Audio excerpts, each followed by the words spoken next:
Fala atleta, meu nome é Jean, sou acadêmico do 5º ano do curso de Medicina. Estamos aqui hoje representando a LAMEX, que é a nossa Liga de Medicina do Esporte. Fala pessoal, eu sou o interno Arno, estou na 12ª fase aí, quase finalizando o curso.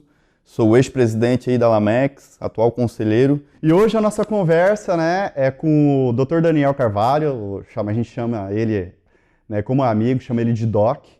Dr. Daniel é ortopedista, formado também em medicina pela UFSC, atualmente também médico do esporte. Isso é uma coisa até rara, Você vê ortopedistas e médicos do esporte. Eu tentei achar algum número, cheguei aproximadamente a 500 profissionais, acredito, no Brasil.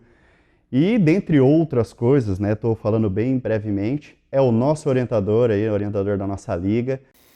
Fala galera, beleza? Então, primeiro, obrigado pela oportunidade, para mim até, de certa forma, é uma honra e um orgulho, ver dois alunos que estão se formando numa uma coisa que, de certa forma, partiu de vocês, uma ideia de alunos universitários, criar um podcast, de certa forma, informativo, onde a gente vai, independente do que a gente falar aqui, a gente vai sempre vender o que a medicina do exercício do esporte ela propaga, que é exercício físico é remédio. Essa é a minha palavra. Doc, como que começou a tua história com o esporte?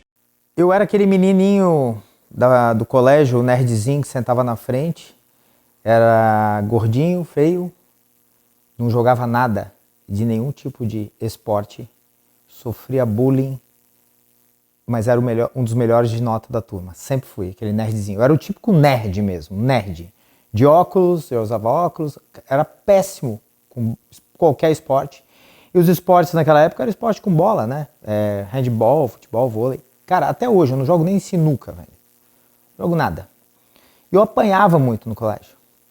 Só que naquela época, nós estamos falando de 1980, 90, as coisas dentro do colégio se resolviam dentro do colégio.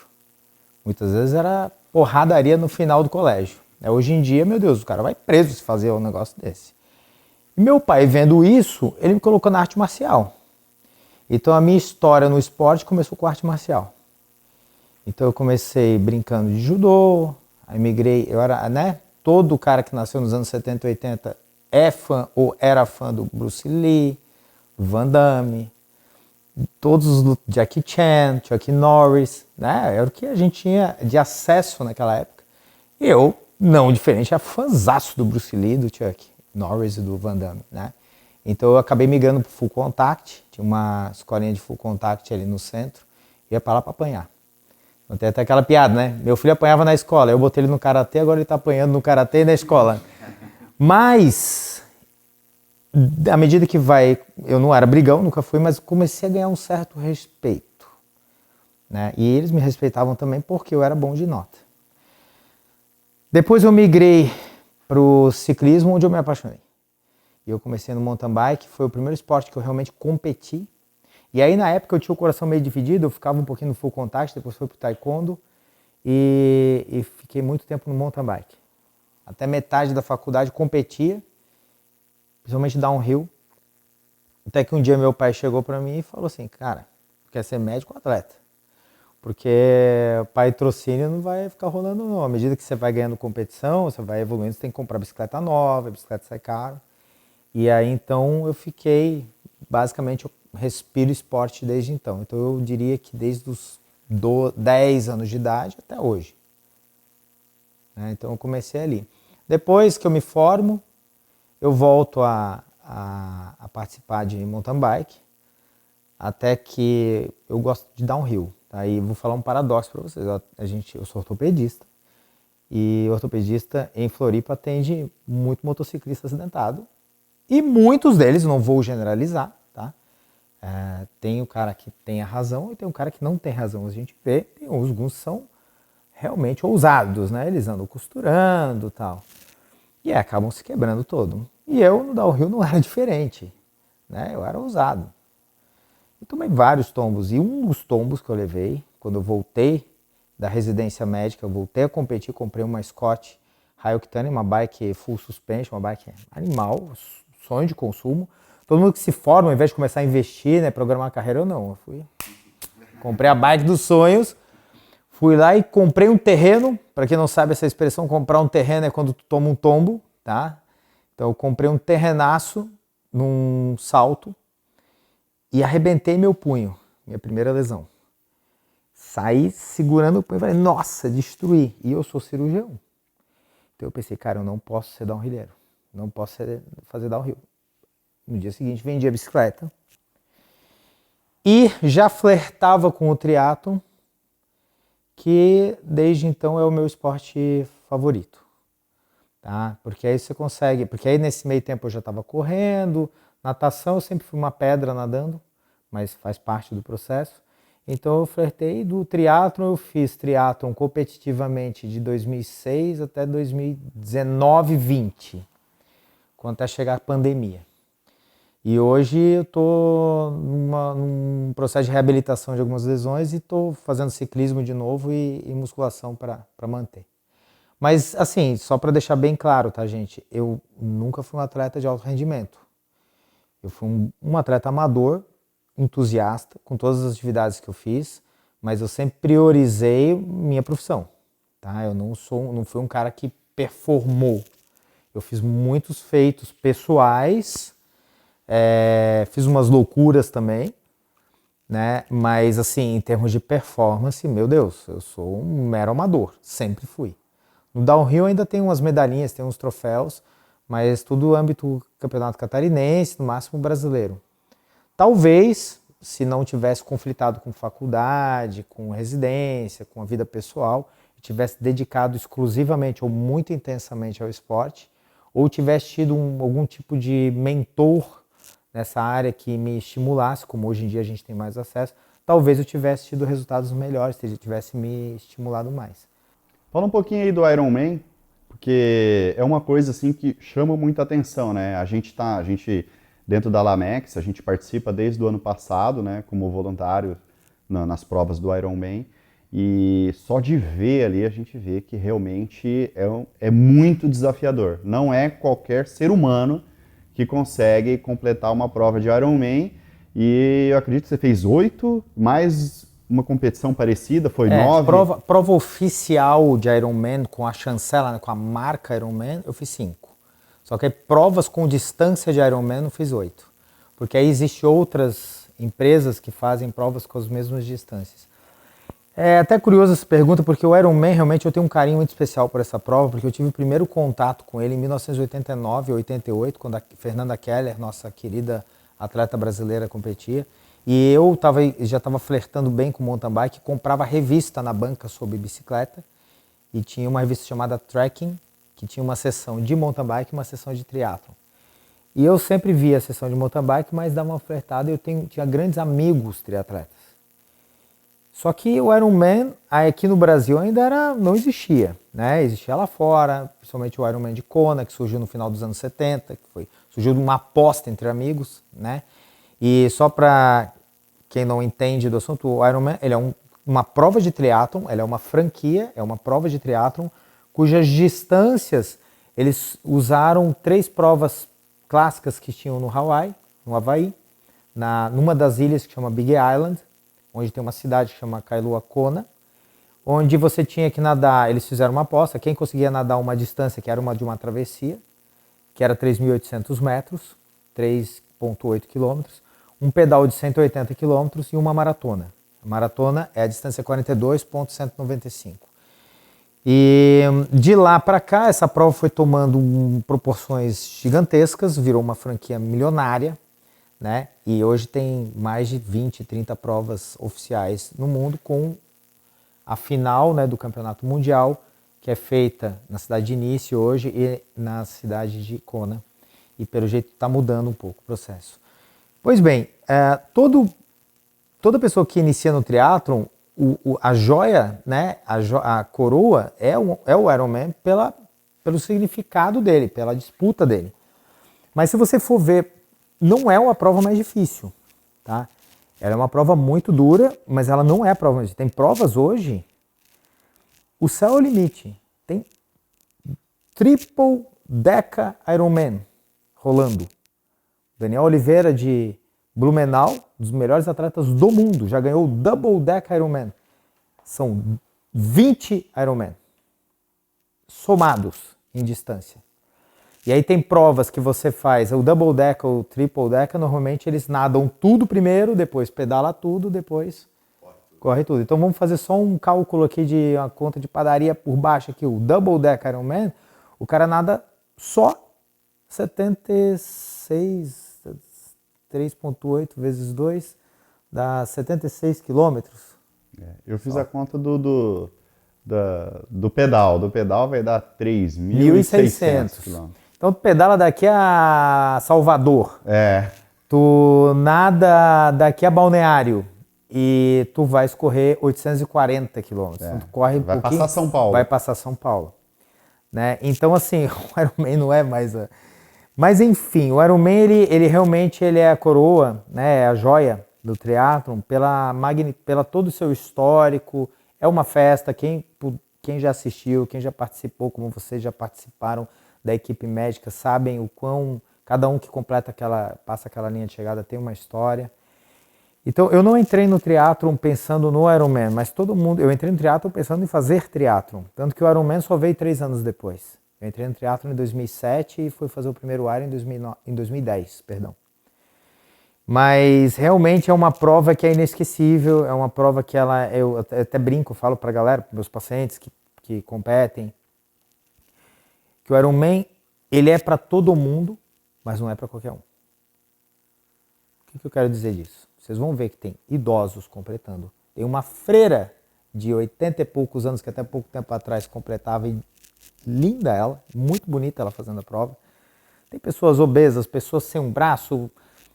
Tinha um pai que carregava o filho, os irmãos Reut, a família Reut, desculpa, o pai e o filho Reut, o filho dele tinha uma paralisia cerebral, ele levava o filho, é muito legal a história deles, infelizmente o pai agora acho que faleceu tem um pouco tempo. Tem pessoas que curam do câncer e vão fazer um Ironman, tem pessoas que perdem 20, 30, 40 quilos e fazem provas formidáveis, mulheres, homens, idosos, idosas, mas é para quem se dedica, então não é para qualquer um. Então a prova é dura. A prova é difícil, é uma prova pesada, o treino é pesado, então quem se propõe a fazer uma situação dessa, ele realmente tem que entrar de corpo e alma, ele não tem que fazer simplesmente por fazer ou completar, né? Eu acho que até uma certa forma de desrespeito àqueles que têm a sua história pessoal com a prova, é uma prova muito bem organizada, com muitos voluntários, né? É uma prova linda de se ver. Então, assim, eu tenho um carinho muito especial pelo Ironman e digo mais, eu tô há 4 anos de fazer 50 anos, eu quero me dar de presente se eu conseguir fazer mais uma prova aos 50. Né? Eu quero que minha filha veja isso. Então, não importa o tempo, eu quero fechar a prova. Quem participou e vai ter a oportunidade de assistir esse podcast sabe o que eu estou falando. Sabe as emoções que vocês vão sentindo ao longo da prova. É indescritível. É a mesma, assim, vocês vão ter algumas sensações na vida inesquecíveis. Quando nasceu teu filho, eu tenho certeza que tu lembra de cada segundo. Quando vocês se formarem, quando vocês forem levantar o canudo lá na colação e depois entrarem nas residências e atenderem seus primeiros pacientes, vocês nunca mais vão se esquecer. E o Ironman, o meu primeiro, eu não lembro que eu fiz um terceiro ou no quarto, mas o meu primeiro eu lembro cada segundo, cada passada, cada unha que eu quebrei no meio do caminho, cada hidratação. Então ela é uma prova legal, muito legal. Assim, a gente fez essa introdução entrando nesse assunto do Ironman, mas a grande pergunta agora mesmo é referente ao pré-operatório e o pós-operatório.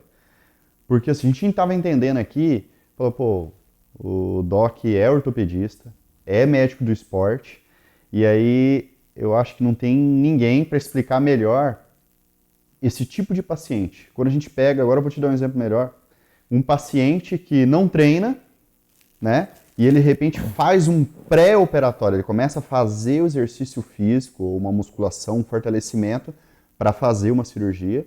E da mesma forma, aquele paciente que faz uma cirurgia e quando que ele vai poder retornar às atividades de musculação, de treino dele, porque existia antigamente um paradigma que não podia ficar 6 meses sem treinar, 1 ano sem treinar, e hoje a gente vê que não é bem assim. Então, poderia falar alguma coisa a respeito? Bom, essa pergunta a gente pode falar horas sobre isso, tá? Até primeiro porque depende de que tipo de cirurgia a gente está falando, né? Vou usar, por exemplo, uma reconstrução de ligamento cruzado anterior, né? Você pega um jogador de futebol, uma lesão extremamente comum, você já sabe que no mínimo 6 a 7 meses esse paciente não pode entrar em campo para jogar. A gente está acompanhando o Neymar agora, que teve uma lesão dessa e está aí no processo de reabilitação.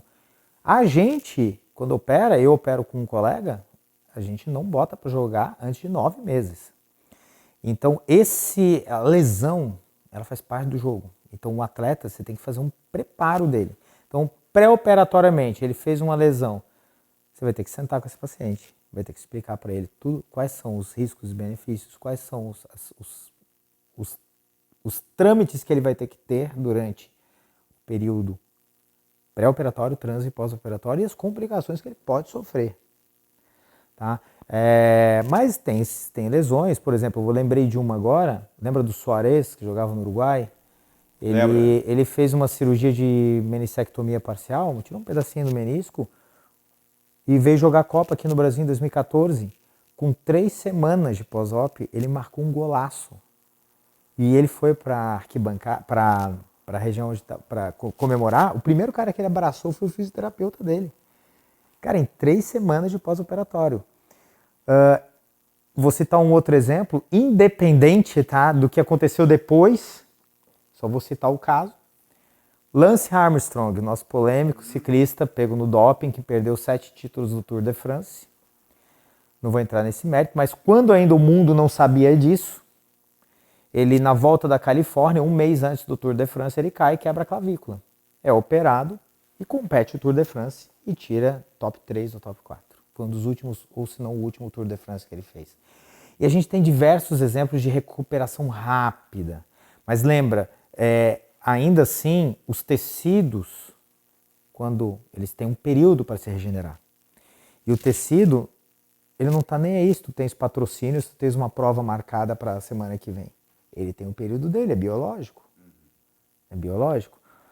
Tem algumas situações que eu posso, entre aspas, né, hackear um processo de reabilitação mais rápida, mas ainda assim eu tenho que respeitar o biológico. Então, uma reabilitação muito bem feita precoce, um trabalho multidisciplinar, né? Você vai ter uma equipe que vai cuidar desse atleta, não é o médico, o cirurgião. Você vai ter um nutricionista que vai manter a nutrição dele adequada, você vai ter um psicólogo, porque isso vai mexer com a cabeça dele, né? Você vai ter um médico, o fisioterapeuta, o personal ou o educador, o profissional de educação física que vai treiná-lo depois, o treinador, você vai ter o chefe. Se ele é um jogador de equipe, você vai ter que lidar com os outros membros da equipe, ainda mais se ele for um capitão. Você vai ter que lidar com patrocinadores, com torcedores que vão cobrar. Hoje em dia é tudo muito exposto, né, em mídia social. Então ele vai ter que lidar com a cobrança da população, do fã, né? Ele vai ouvir. Então, assim, o atleta ele realmente tem que ser muito blindado mentalmente para superar uma lesão. Eu vou falar para vocês, assim, eu trato bastante lesão em atletas e pacientes não atletas, mas que são entusiastas por exercício físico, e já vi pacientes desde o mais amador possível até atleta profissional de alto rendimento. E todos eles passam pelo mesmo processo quando se lesionam, tá? O cara no início ele é quase como ele descobre que ele tem um câncer, então ele tem a fase do luto, né? Puxa vida, nunca mais vou jogar. Depois, não, peraí, não é bem assim. Então tem aquela fase de negação, depois a fase de projeção, aceitação. Então tem todas as fases, os atletas passam por isso também. Então, assim, não dá pra te dar uma receita de bolo, assim, sabe? Cada caso é um caso. O mais importante que eu falo, e principalmente eu tô falando com 2 futuros médicos aqui, e com pessoas que vão assistir esse podcast nosso, que eventualmente vão consultar os seus médicos, é deixar tudo muito transparente com o profissional, uma boa relação médico-paciente, começa aí. Se começar truncada, se começar meio com dúvida, a chance de dar errado, independente se o cirurgião é muito competente ou não, é muito alta.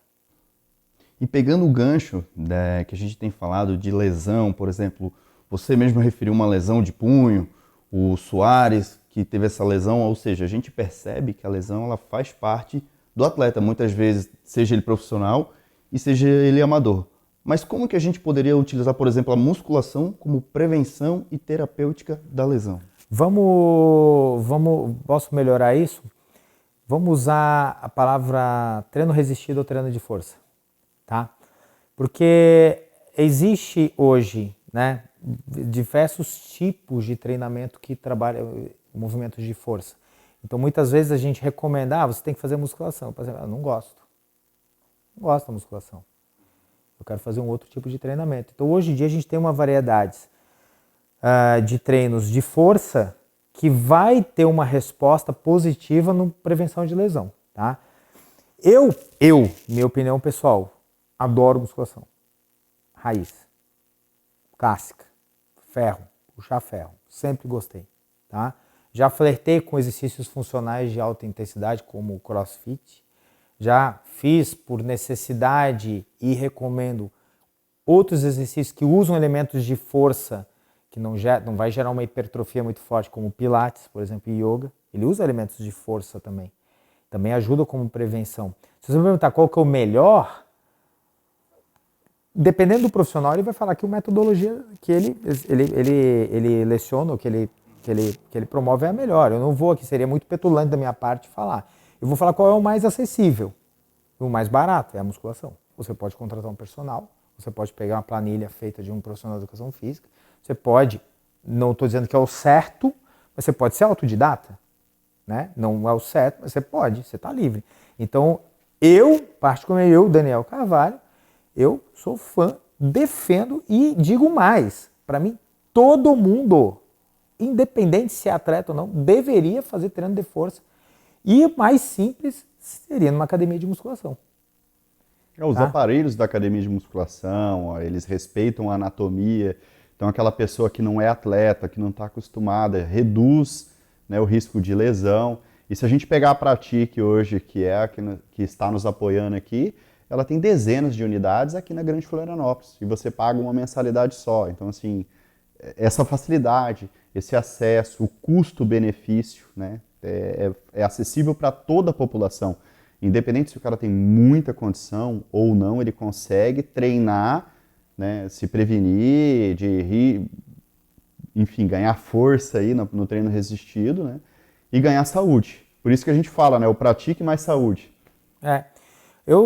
Se a gente estivesse gravando isso 2 semanas atrás, teria uma muleta encostada aqui. Eu estou com 3 semanas de pós-operatório de uma lesão antiga. Eu, na primeira semana, já voltei para musculação com muleta. Então, você vai ver um indivíduo cadeirante fazendo musculação, você vai ver um indivíduo sem um braço fazendo musculação. Então, são exercícios muito acessíveis, não são exercícios de alta complexidade, como um exercício de LPO, por exemplo, que trabalha elementos de força. Não desmerecendo, acho um baita exercício também, mas aí já requer um treinamento muito específico, com uma linha de progressão. E aí, eventualmente, o indivíduo ele pode não se adaptar àquilo e o indivíduo não adaptado ele pode se lesionar. Então, a musculação, ela realmente aqui é a mãe de todos, né? Ela é a mãe de todos os exercícios de força. E sim, todo esporte, até, para vocês terem uma ideia, atleta de jogos eletrônicos, e sim, são esportes, tá? Podemos brigar um monte aqui agora, falar que e-games não são esportes, como o campeonato de LoL, ou de Valorant, ou de... não são, são esportes porque eles têm umas premissas, só não existe a fisicalidade. A gente pode citar o xadrez, a gente pode citar o tiro. O tiro exige fisicalidade, mas é mínima. Um cara que faz um tiro ao alvo de pistola, ele não vai ter o shape de um cara que faz um Ironman ou um bodybuilder. Ele vai ter um shape de um tiozinho do bar. Sem desmerecer o tiozinho do bar. Pode até ser um cara mais forte no antebraço, mas não necessariamente. Mas ele envolve a competitividade. Mesmo os atletas de esportes, eles têm na sua rotina de treino, estou falando dos caras que competem mesmo, que trabalham, que vivem disso. Eles têm no seu time, um trabalho de força para manter o core ativado, para eles não terem lesão. Eles ficam horas ali, tensos na frente do console do computador. Então, mesmo eles, que é um esporte que não envolve tanta fisicalidade, tem. Hoje eu estava vendo o salto ornamental em dupla. É maravilhoso, é muito sincronizado. Imagina a quantidade de treino que ele tem.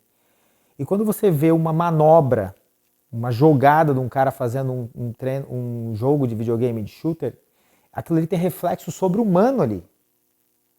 Então você tem uma certa fisicalidade, mas você usa muito mais o mental. Capacidade de percepção em situações, tomada de decisão rápida, envolvimento, socialização, entre aspas. Você consegue então envolver. Então ele tem tantas características que o esporte tem, que por isso que é considerado esporte. Eu sei que eu já fugi do assunto. O assunto era musculação. E esse assunto vai gerar polêmica. É bom, porque a gente quer polêmica, entendeu? Desde que seja, né, que leve a uma construção de alguma coisa.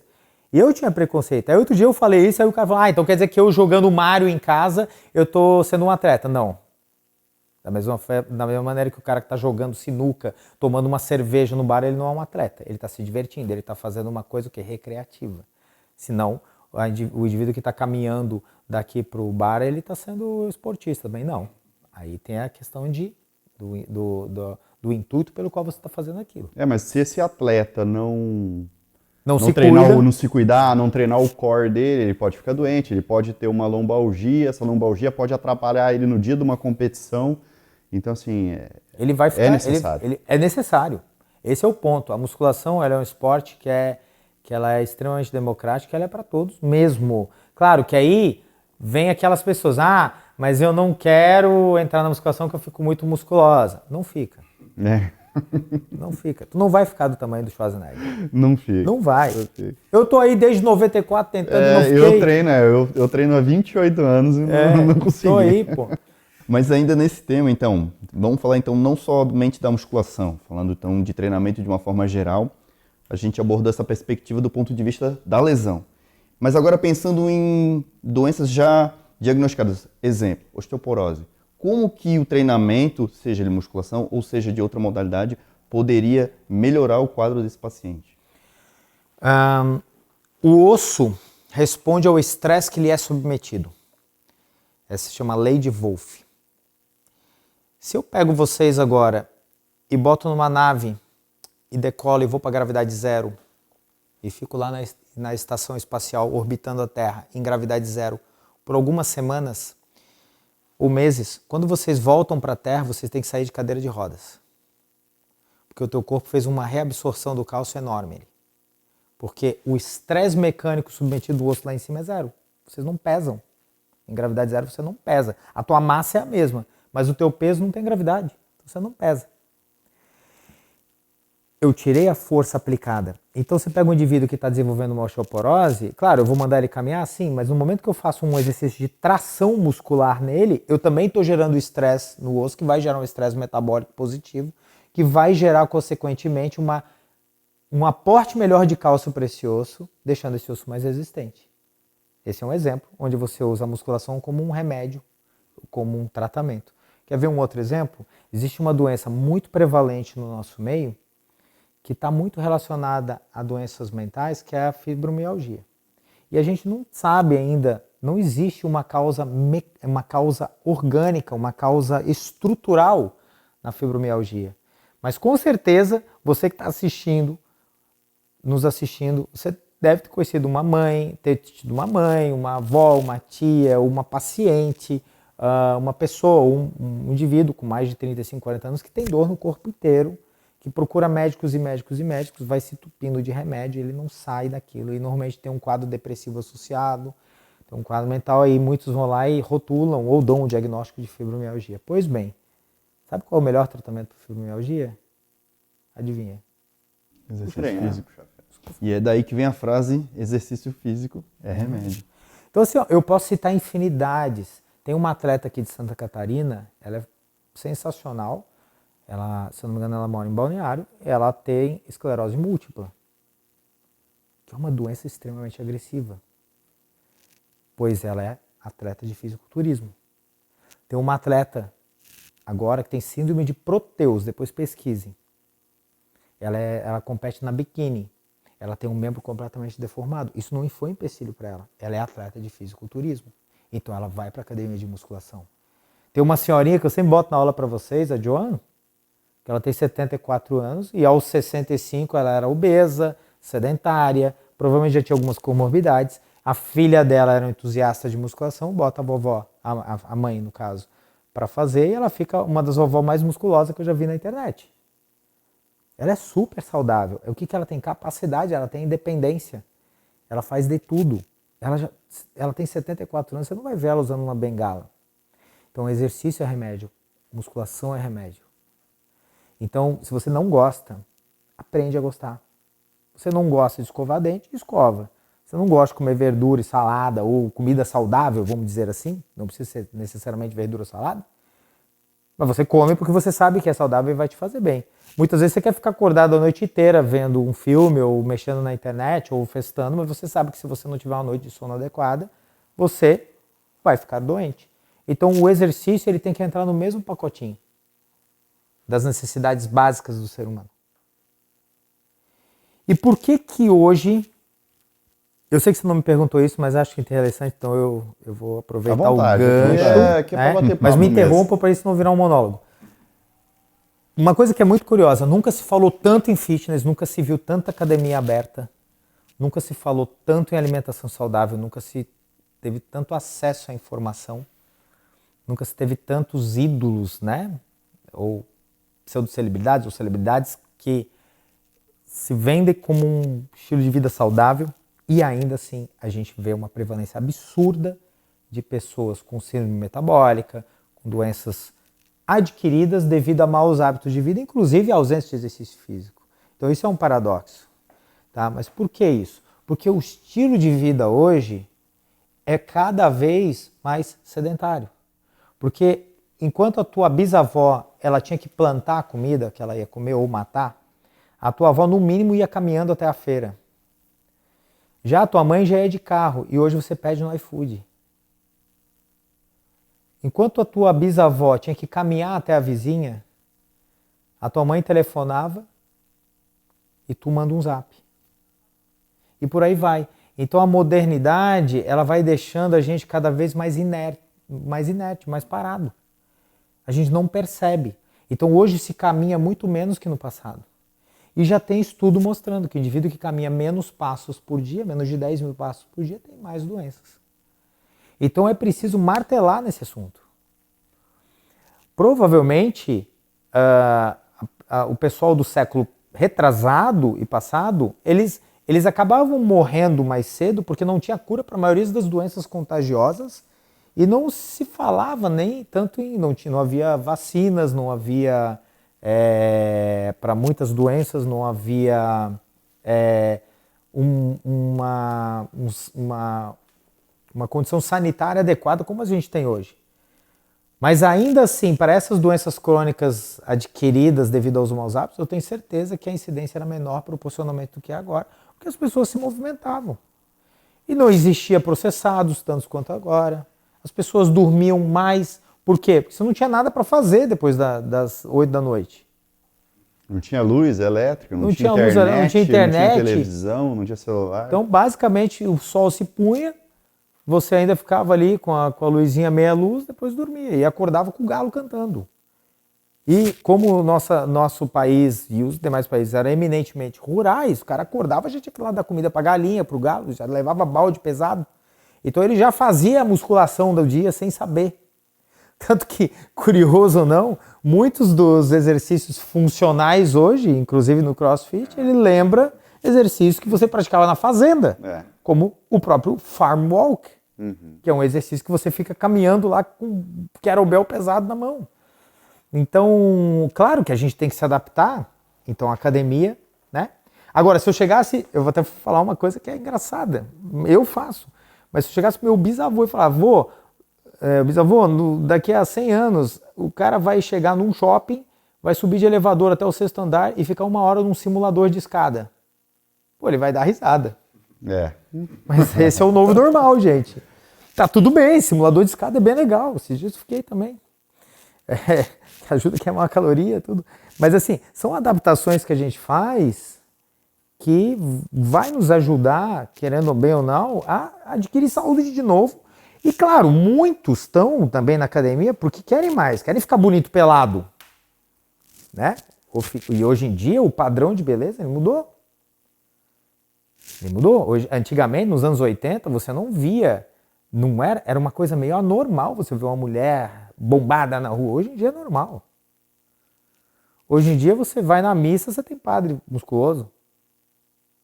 Independente do padrão estético, tá, gente? Cada um tem o seu estilo, mas isso denota saúde. E é interessante que essa problematização, que a tecnologia ela trouxe algumas vantagens, algumas facilidades, mas em contrapartida, em algumas coisas ela trouxe prejuízos, como o Doc ele mencionou, por exemplo, da escada rolante, por exemplo, essas facilidades tecnológicas, de certa forma, enfraqueceu o físico do homem. E aí é interessante a gente pontuar isso, como nós, futuros médicos, e o Doc, um médico aí consolidado, a gente pode interferir nisso positivamente, ajudando na promoção de saúde. Eu e o Arno, nós temos aí, o doutor é um exemplo, né, como médico e atleta. Tem algum médico, atleta que te inspirou quando você estava começando lá? Ou na época não era comum? Não era comum. Nunca foi. Não era muito compatível. Tá? Não, se eu olhar para trás, lá quando eu estava na faculdade, a maioria dos meus colegas de faculdade, meus professores, não eram atletas. Um que outro, que de vez em quando fazia uma aula de natação e tal. Eu sempre fui, né? Sempre gostei do exercício. Na residência médica, o primeiro ano de residência, ele é um ano militarizado. Você não vê a luz do dia. A residência de ortopedia é puxada. Não é fofinha, não. Então eu fiquei sedentário, por necessidade. Isso me deixou em depressão profunda. O segundo ano de residência, que a gente tem um pouco mais de tempo, porque o R1 carrega o piano, R1 é o cara do primeiro ano, né? Eu conheci um dos primeiros médicos atletas, que foi o professor Marco Aurélio, ex-professor da Unisul, e ele fazia corrida de aventura. E eu conversava muito com ele, eu falei, caraca, é capaz de conciliar, você consegue conciliar a tua vida pessoal com fazer esporte? Eu trocava muita ideia com ele. E tanto que naquele ano eu fiz minha primeira maratona, conciliando com a residência. Em 2004, eu fui fazer o R4 na Escola Paulista de Medicina. E na época estava começando rede social, Orkut e tal. E aí a gente começava a se deparar com outros médicos ou estudantes de medicina que eram atletas. E eu achava aquilo formidável. Até que eu conheci um cara na época, ele não vai se lembrar, com certeza. Ele me conhece, mas ele não vai se lembrar desse fato. Ele era R2 de ortopedia, mas era um cara gigante que andava no meio da Escola Paulista, que hoje vocês conhecem, tem 8 milhões de seguidores no Instagram, que é o Paulo Musi. E na época eu troquei figurinha com ele, falei, caraca, velho, e ele tinha competido no Mr. Santos, eu falei, pô, como é que você consegue? Não, é difícil e tal. Mas ele é um cara que é pioneiro. Ele é um cara que a maioria do pessoal que é medicina desportiva hoje, eu respeito muito ele. Ele é um cara que, ele é um dos primeiros médicos e atletas, independente se ele teve resultado competitivo ou não, mas ele é um cara que respira medicina do esporte e é um divulgador, difundidor de conhecimento, que é um dos primeiros caras que eu tive a oportunidade de conhecer pessoalmente. Mais tarde, a gente foi conversar em diversas ocasiões, quando a gente tratou um paciente comum, quando ele esteve aqui numa das pós-graduações dando uma aula, então é um cara extremamente acessível. Mas enfim, então assim, ao longo do tempo, você vai conhecendo pessoas iguais e você vai, querendo ou não, até virando referência para essas pessoas. Então, eu tive muito aluno, muito paciente, que chegava para mim, pô, Daniel, eu sou teu fã, tu consegue ser médico e ser atleta, e mesmo amador, ou com uma bagagem de treino alta. Mas eu vou falar para vocês, não é fácil. Tá? Eu conheci caras, médicos e atletas com rendimento melhor que eu, eles souberam otimizar melhor o tempo.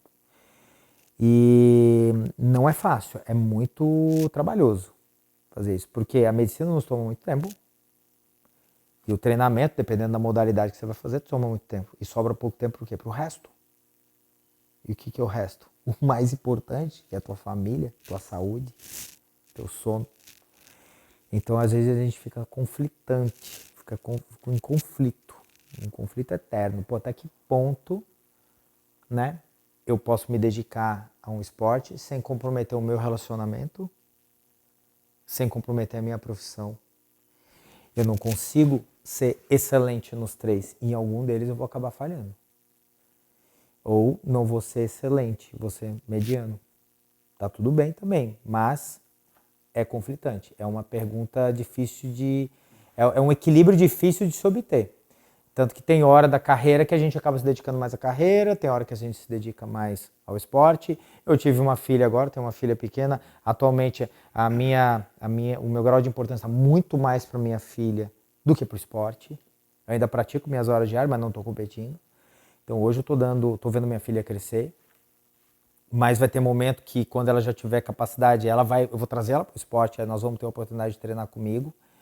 Então, se vocês me perguntarem assim, o que é o ideal? Eu vou dizer para você, não sei. Hoje eu vivo isso, né? Quando meu filho nasceu, eu fiquei sem treinar. E hoje meu filho, a gente treina junto. Então assim, já é fantástico. Isso é maravilhoso. Tudo bem que, né, por diferença de peso, a gente treina jiu-jitsu junto, mas mesmo assim a gente se diverte muito. Aproveita enquanto é tempo, daqui a pouco ele vai te passar, vai te passar o carro, hein? Porque eu não seguro técnica, não, eu ensino tudo que eu sei, ele tem outros professores tão bons também. Aproveita que você tem uns 10 aninhos no máximo. Não, eu acho que eu tenho mais 4, 5 anos só. Pronto, porque ele vai fazer 10, a molecada hoje em dia com 14, 15 anos, tá voando ele vai te passar o carro. E eu tô ficando velho, né? Então... Mas é interessante também isso essa pergunta do Jean sobre quem que é um modelo para o Doc no passado, porque eu concordo com o Jean. O Doc para nós é um exemplo assim de professor e atleta. E então uma forma que nós futuros médicos podemos estimular nossos pacientes é praticando atividade física, né? Nesse sentido. E seguindo ainda nessa pergunta, além de ser um exemplo para os nossos pacientes, como que o Doc interpreta que a gente pode ajudar o nosso paciente a promover mais saúde, a gostar mais de exercício físico? O exemplo vem de casa, né? Primeiro, é nós sendo o exemplo. Que moral eu tenho se eu chegar para um paciente meu e falar que ele está comendo errado, ou que ele não está se exercitando, ou que ele está acima do peso, se eu não faço nada disso? E infelizmente no nosso meio, a gente vê que nem todo médico se cuida da forma como deveria. E eu não vou entrar no mérito de porque ele não quer ou porque ele quer. Muitas vezes ele não pode. Muitas vezes ele tem que trabalhar muito, né? Então eu acho que o primeiro passo é sendo exemplo. O segundo passo, eu diria, é criando uma metodologia de modo que o paciente entenda e faça uma aderência a isso. Ele tem que entender que realmente exercício físico é remédio. Terceiro, eu acho que você vai ter que criar uma rede, assim, sempre que possível, de modo que você não precisa centralizar tudo em você, que você vai ter que ter um suporte nutricional, tudo. E o paciente tem que entender, né? Ele tem que entender que realmente faz a diferença. Então, de vez em quando, a gente acerta. A gente chega e fala, o paciente entende, fala, cara, eu estou cada vez tomando menos remédio e estou cada vez entendendo que se eu manter a minha consistência no exercício físico e tal, eu vou conseguir melhorar minha longevidade útil, digamos assim, né? Então, eu finalizaria dizendo o seguinte, o mais importante de nós médicos é acolher o paciente e a gente passar para eles, com base em evidência e comprovação, tudo aquilo que ele puder fazer no estilo de vida dele, sendo o exercício físico e a alimentação como topo, de modo a ele precisar cada vez menos das nossas intervenções. Ou seja, que ele vá ao médico, para o médico instruí-lo e indicá-lo para ir para a academia, encaminhar ele para um personal ou para um nutricionista e passar menos receita de um antihipertensivo, de um antidepressivo, de um anti-inflamatório.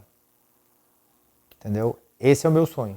Interessante isso de o Doc pontuar isso, que eu lembro muito das aulas também, de mencionando que a gente deveria prescrever mais exercício físico, mais mudança de estilo de vida e menos medicação. E ainda seguindo ainda nessa linha, eu e o Jean, a gente teve a oportunidade de assistir muitas aulas do Doc, e nas aulas tu sempre trouxe exemplos de histórias inspiradoras, motivadoras, assim, relacionadas ao esporte.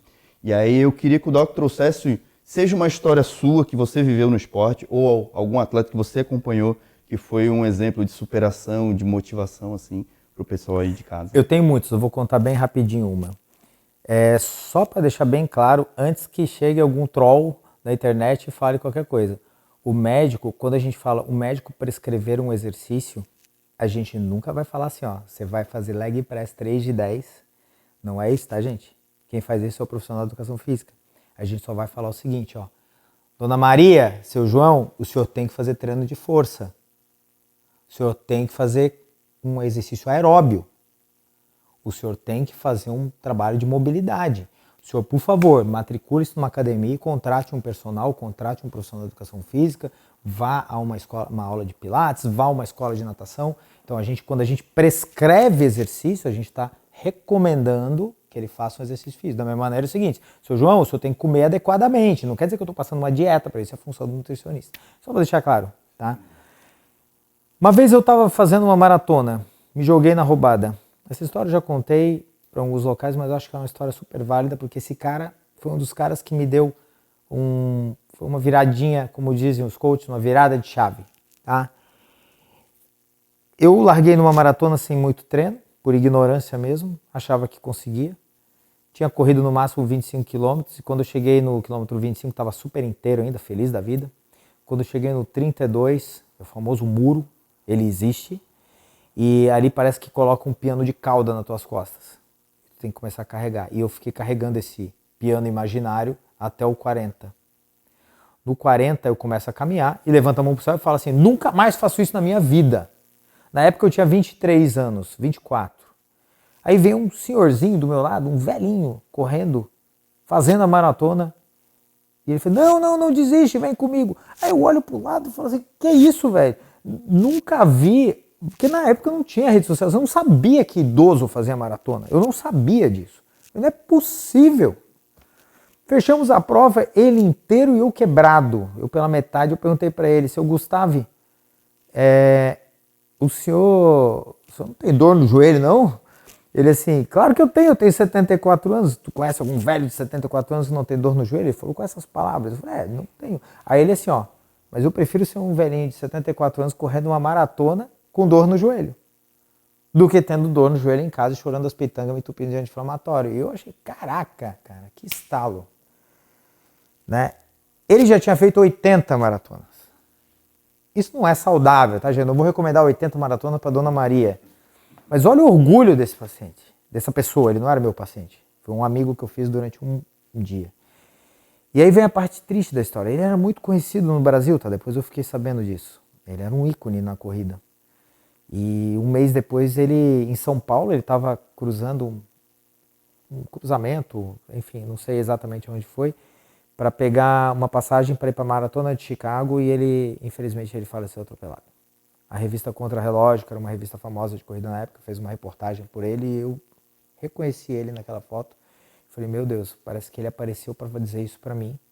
E com isso eu comecei a entender que o meu futuro dentro da medicina, meus próximos 30, 40 anos atuando desde aquela época, seria voltados direto ou indiretamente para divulgar, para introduzir, para difundir que o exercício físico ele é o melhor remédio que existe na prevenção e na cura de muitas doenças. Para finalizar, eu queria que deixasse para o pessoal aí de casa uma frase que estimulasse a prática de exercício físico. Tá. Então, pessoal, não importa a situação que você está, se você está numa situação que você não está se sentindo bem mentalmente ou fisicamente, não importa se você está financeiramente saudável ou não, se você está em viagem ou não. Entenda o seguinte, sempre, o momento do exercício, independente de qual seja, ele vai gerar um efeito positivo em você. Eu estou agora na 4ª cirurgia do meu joelho esquerdo, é uma longa história para um outro podcast. Estou impedido de competir há 4 anos, isso já mexeu com a minha cabeça por muitas vezes. Tive que fazer terapia e ainda assim eu não deixei em momento algum, mesmo que de forma adaptada, de fazer exercício. Eu perdi meu pai, uma doença, e eu fui fazer exercício no dia seguinte. porque também é um baita de um antidepressivo. Então, exercício é remédio, é o melhor remédio que existe. Obrigado, doutor. Então, vou fazer assim rapidamente. Muito obrigado para ti, obrigado para Pratique.